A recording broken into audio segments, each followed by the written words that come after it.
Salut à toutes, salut à tous, c'est Toleric.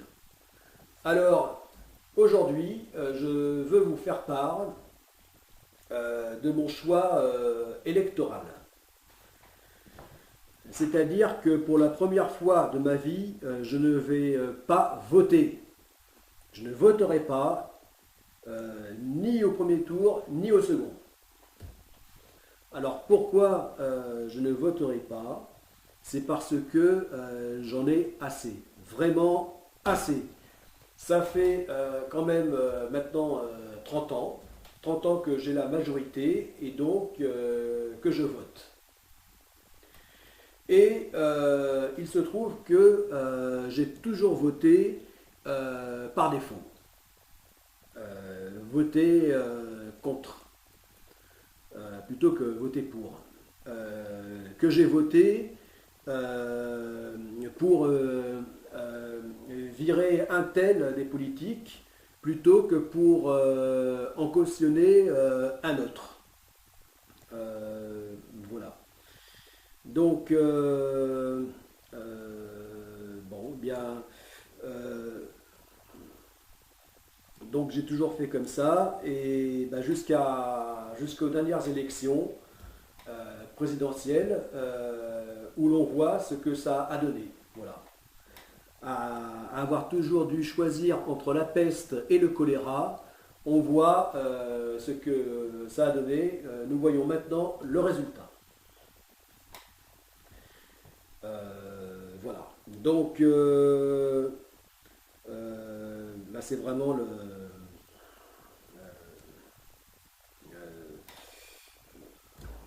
vraiment le ras-le-bol, quoi, assez. Euh, donc c'est terminé. Je ne voterai plus sous la Ve République et sous ce système de soi-disant démocratie, donc de démocratie représentative. Voilà. Alors bien sûr, autour de moi, il y a toujours eu ce discours de dire ah mais voter c'est pas bien parce que c'est laisser la place au Front National, aux extrêmes. Euh, bon, donc toujours toujours ce discours. Enfin bon voilà, que ce soit pour des bonnes raisons ou pas, c'est toujours sous ce prétexte que malgré tout, j'ai accompli mon geste citoyen d'aller voter. Voilà. Maintenant, je vois que ça ne tient plus du tout la route, parce que le pire, il nous est promis, même en votant. Voilà. Voilà. Donc, voyant que le pire nous est promis, bien sûr, à moyen, à long terme, dans l'immédiat, bon, les choses ne paraissent pas si dramatiques que ça. Tant qu'on a de quoi manger et se loger, mais à moyen, à long terme, c'est bon. Voilà. Voilà pourquoi j'en ai vraiment assez et que c'est terminé. Pour moi, la Ve République, euh, avec son vote représentatif, c'est terminé. Voilà. Donc, oui, oui, parce que c'est tellement, le niveau est tellement bas. Donc, oui, le niveau politique, le niveau est tellement bas, alors que les enjeux n'ont jamais été aussi graves et aussi importants que maintenant. Euh, eh bien, euh, c'est affligeant, c'est vraiment de voir qu'on parle de tout et n'importe quoi, sauf de ce qui vraiment nous concerne donc dans la vie concrète, hein, la vie quotidienne de nous en tant que citoyens, eh bien, il n'y a pas d'autre mot, c'est affligeant. Voilà.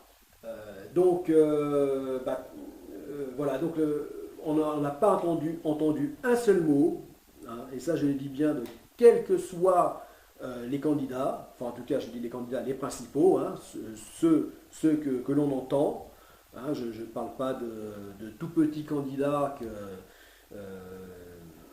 qui échappent, qui échappent au public du fait qu'ils n'ont pas accès aux médias.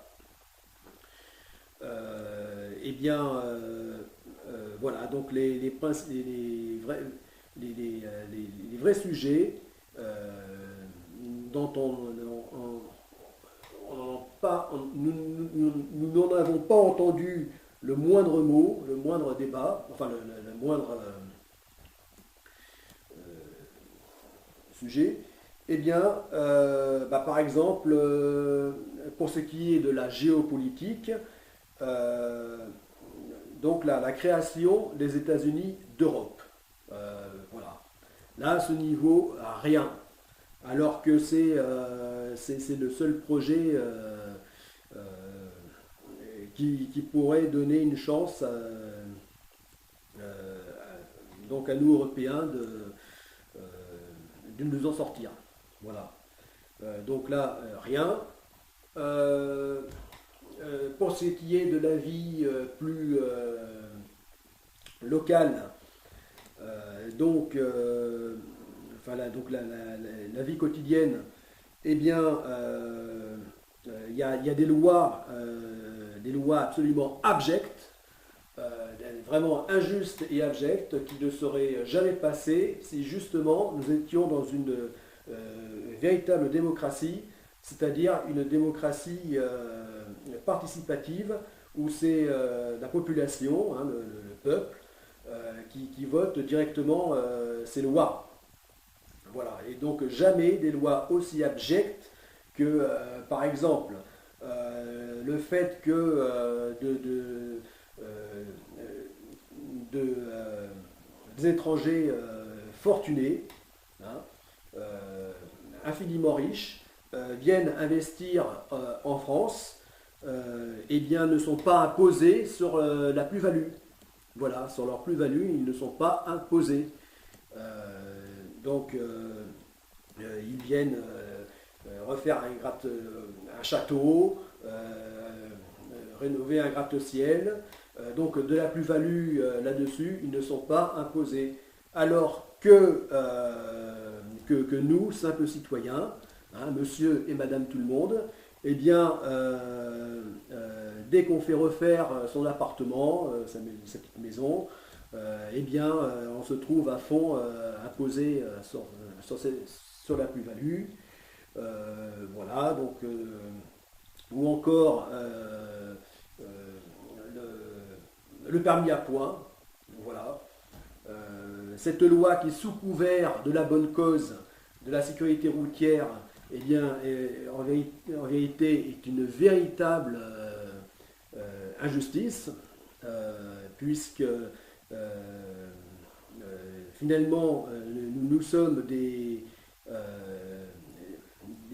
millions à nous faire à nous faire racketter, il n'y a pas d'autre mot. Donc, sans moyen de défense, sans moyen puisque nous sommes sommés de payer, et donc en plus nous perdons des points pour des... Alors qu'en fait il n'y a pas réellement de... bon, enfin voilà, c'est pour dire que c'est une véritable injustice, quoi, parce que c'est vraiment une hypocrisie Voilà, c'est sous couvert de la bonne cause. En fait, ça ne sert pas du tout la sécurité routière, étant donné que les vrais malfrats de la route, eux, ne sont pas réellement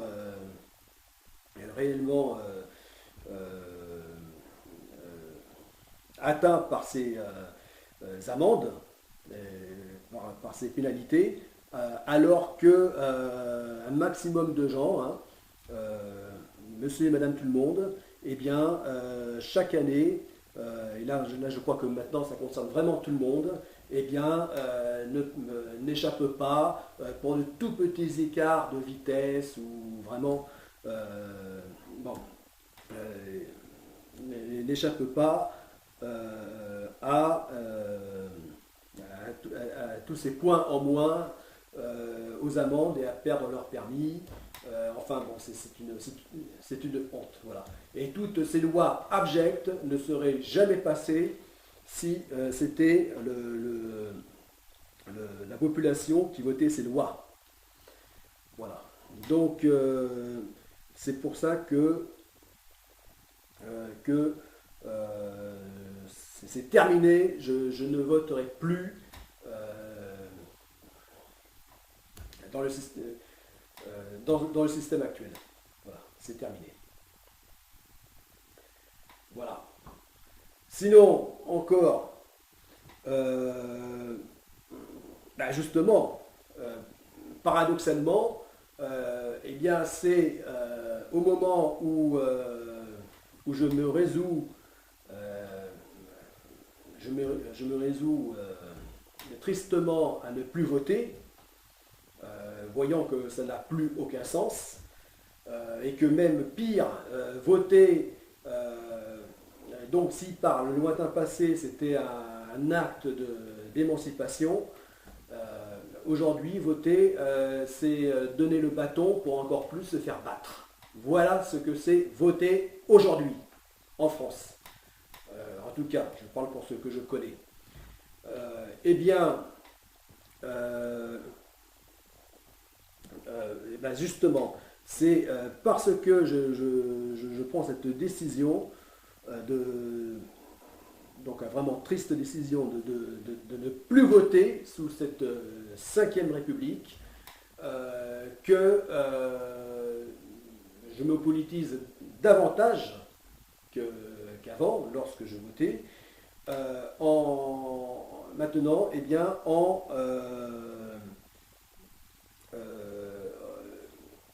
en voulant promouvoir, aller dans le sens de la création des États-Unis d'Europe. Voilà. Parce que c'est la seule issue pour la France et pour d'autres pays européens de s'en sortir. Voilà. La France n'est rien. Avec ses 66 millions d'habitants, il faut savoir que la France n'est rien. Elle a beau être un grand pays, un beau et grand pays, avoir une ancienne et grande histoire, avoir effectivement être le deuxième pays après les États-Unis à avoir le plus de surface océanique, de surface enfin de pays d'outre-mer.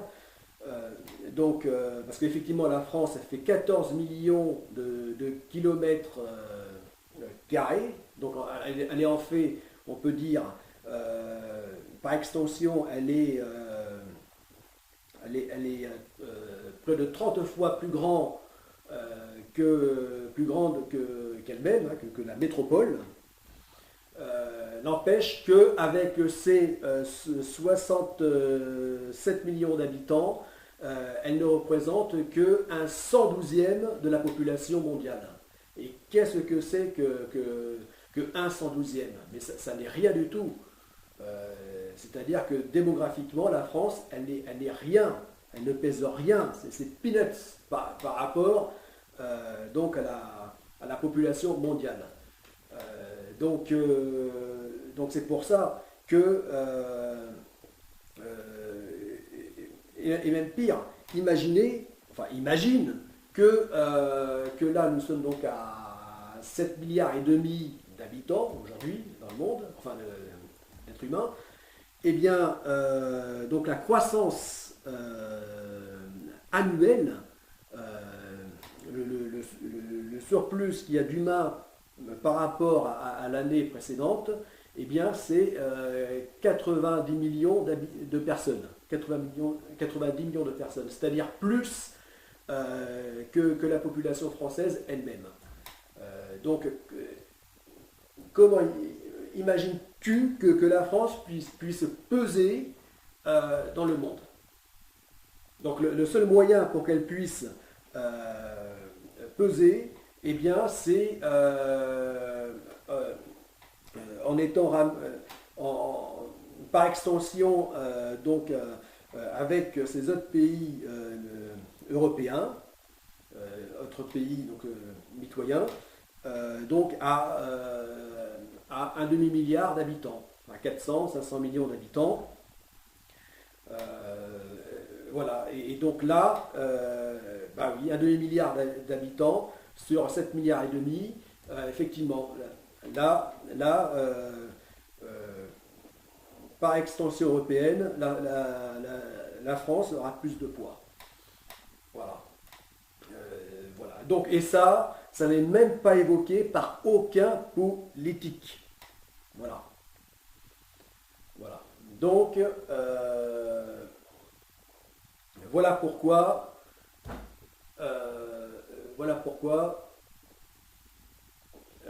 je ne voterai pas. Bon. Bon, eh bien, merci de m'avoir écouté. À plus!